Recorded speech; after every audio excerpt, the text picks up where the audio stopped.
What are the Browns going to do at quarterback? And I'm not talking about who they are going to start. They've got training camp and preseason games to let that play out. But I want to talk about the roster construction side of things from the quarterback position on today's Cleveland Browns report. So, it is pretty, I wouldn't say unusual, it's borderline unimaginable to have 4 quarterbacks on your active 53-man roster, right? I'm talking roster cut down day. It's usually like August 31st or September 1st. Let's try and paint a picture for how the Browns could carry 4 quarterbacks. Because I'm going to confidently say Shedeur Sanders and Dillon Gabriel are going nowhere. They drafted them. You hardly move on from draft picks. They almost always make your 53-man roster. And if they don't, it's usually a 7th or 6th round draft pick, not a 3rd and a 5th. So I'm confidently going to place one of those 2 guys there. You got Joe Flacco, who makes the most sense to be the starting quarterback. So it seems like he's the least likely to be released, right? And then there's Kenny Pickett, someone who the Browns traded for, gave up a 5th and a player for. I don't think they'd be super motivated to trade for Pickett just to dump him a few months later. But if you have to stick with 3-man because that's what, society tells you, that's what the football community tells you to do, then Pickett probably seems like the easiest one to move on from. But even then, it doesn't seem super feasible to move on from him if you placed him in any other organization that didn't have 2 rookies and a veteran there, right? It just seems the most easy to move on from compared to 2 rookies and a guy who you kind of look at as your starter for week 1. But let's talk about whether or not the Browns really need to move on from one of these 4 quarterbacks. Because initially I would have thought that'd be the case, right? It's just because we grew up knowing you take 3 quarterbacks. And then like about 8 to 10 years ago, teams started to dial it down to 2 quarterbacks. So we're talking about doubling from 2 to 4. You only get 53 precious roster spots. But I'm going to push back a little bit and kind of play devil's advocate with myself here and talk about, maybe taking 4 quarterbacks isn't as crazy as we might think. A couple things. One, let's talk about usually why you take 2 or 3 quarterbacks. Well, one, most teams already know who their starting quarterback is. They don't need to have a battle, right? It's not too common to have a wide open battle like the Browns are having right now, right? You look around the league here, how many teams have that going on at the moment?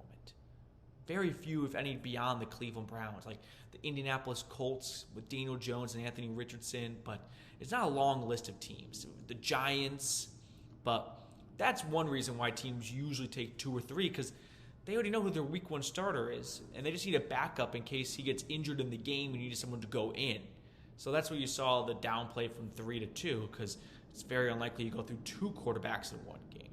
But the Browns have a, quarterback battle. It's wide open right now. So they aren't in a spot where a lot of other teams are when it comes to they only need 1 quarterback and 1 backup. No, they need to have all 4 to figure out who the starter is going to be. So that makes them a little bit more unique than the traditional roster construction standpoint at quarterback. All right.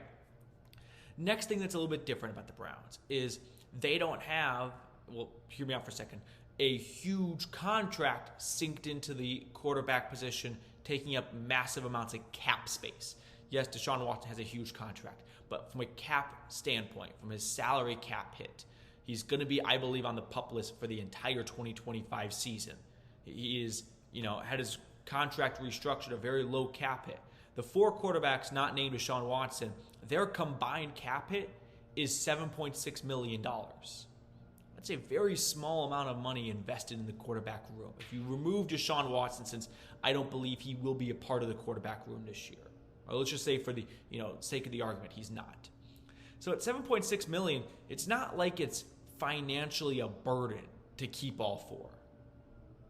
That opens up a unique, I wouldn't say unheard of, but just unique quarterback situation where you don't have a huge cap hit at that position from one player taking up the lion's share of the cap, devotion to the quarterback room. So it allows a little bit of flexibility going, well, we can keep all 4 because none of them are costing them us that much. So we have a true quarterback battle. We don't want to just shed one for the sake of shedding one, unlike other teams that don't have a quarterback battle. We don't have, an albatross from a cap hit in our quarterback room. These guys are all really cheap 2-year rookie deals and 2 veterans that don't have big cap hits whatsoever. 3 on rookie deals. Pickett still is. So when you kind of factor those in, you start to come together and realize, all right, the Browns are in a unique position here. They've got a true quarterback battle, and I mean wide open. So the more the merrier to figure out who the best starter could be. And none of them are making a whole lot of money.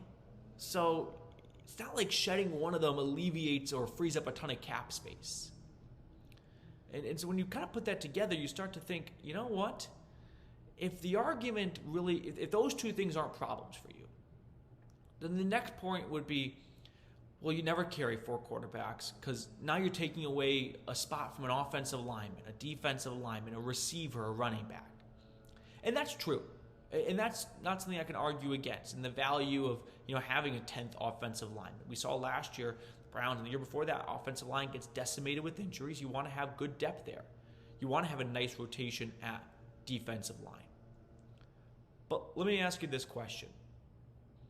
Is the 10th offensive lineman more valuable than a potential starting quarterback?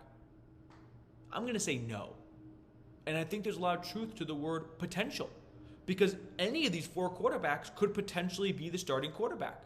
I can make a whole video for all 4 quarterbacks talking about their path to starting week 1. How many other teams could I do that for? Make a video about every quarterback on that roster starting week 1. The Browns and the Giants, maybe? Not a lot.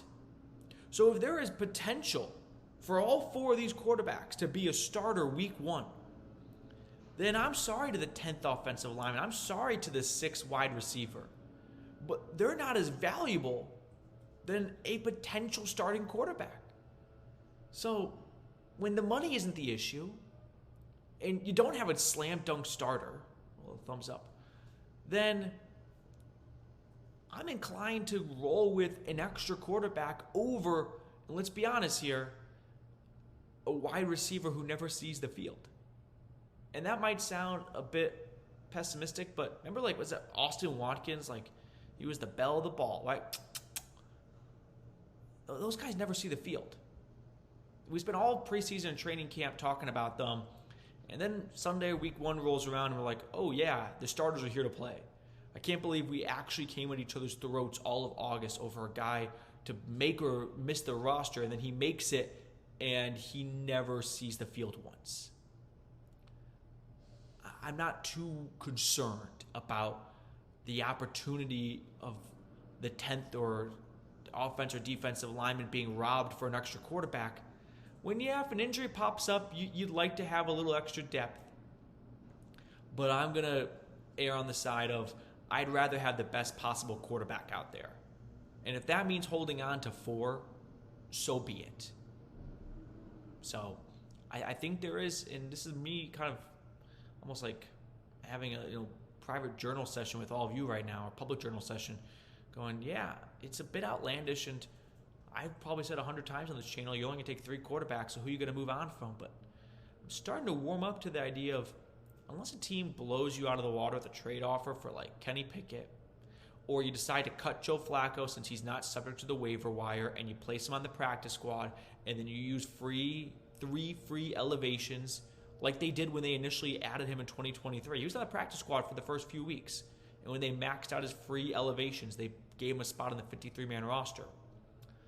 Unless you want to do one of those 2 tricks right there, I don't think it's the worst idea in the world just to carry 4 quarterbacks. And I'm sorry to the Demetric Feltons of the world who don't make the roster, but those guys hardly see the field anyway. And if there's a moment where an injury pops up, you could shoot yourself in the foot and go, man, I really wish they had, a Charles, James Hudson right now, a Chris Hubbard. But I think the extra, quarterback being there for the best possible starter on Sunday is worth that gamble. That's going to do it for us on today's video. Really appreciate everyone for tuning in. We're going to sign off and see you all later.